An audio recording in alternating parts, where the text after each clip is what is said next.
Bonjour à tous, aujourd'hui on va parler d'un rituel essentiel en usine, le Gemba Walk. Gemba, ça signifie là où les choses se passent en japonais.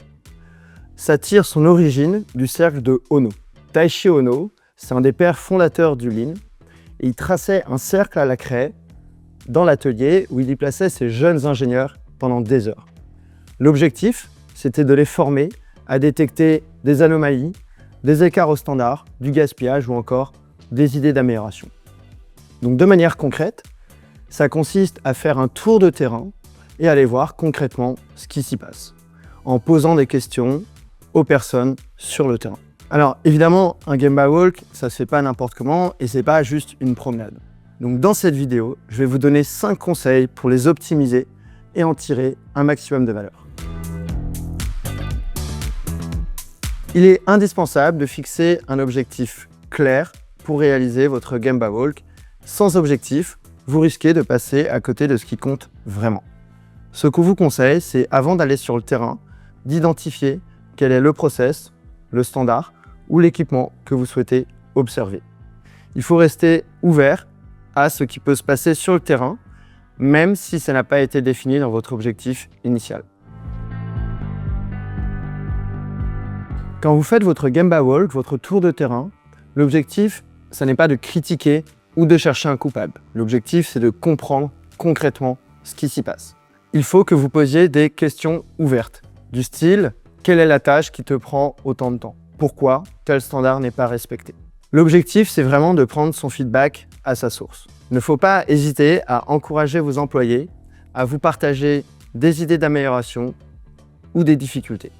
Pour réaliser un bon Gemba Walk, il faut documenter vos observations. Sans documentation, vous risquez d'oublier des détails importants. On vous conseille de documenter vos observations sur une application comme Fabric par exemple. Ça vous permet d'enregistrer des vidéos, de prendre des photos, du texte et même des audios. Un bon Gemba Walk, il n'aura de l'impact que si vous agissez ensuite.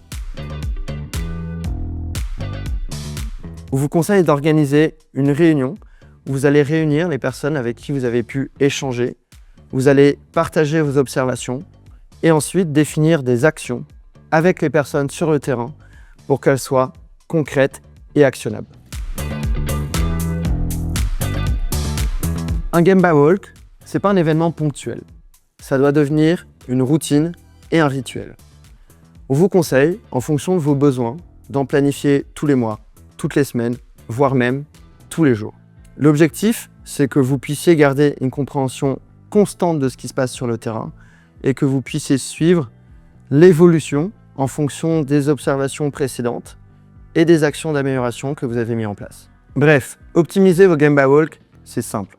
Il suffit de fixer un objectif clair, observer sans juger, documenter vos observations, planifier des actions claires et simples avec le terrain et enfin, en faire des rituels réguliers. Merci d'avoir regardé cette vidéo, j'espère que ça vous a donné envie d'aller sur le terrain, appliquer de manière concrète ces conseils.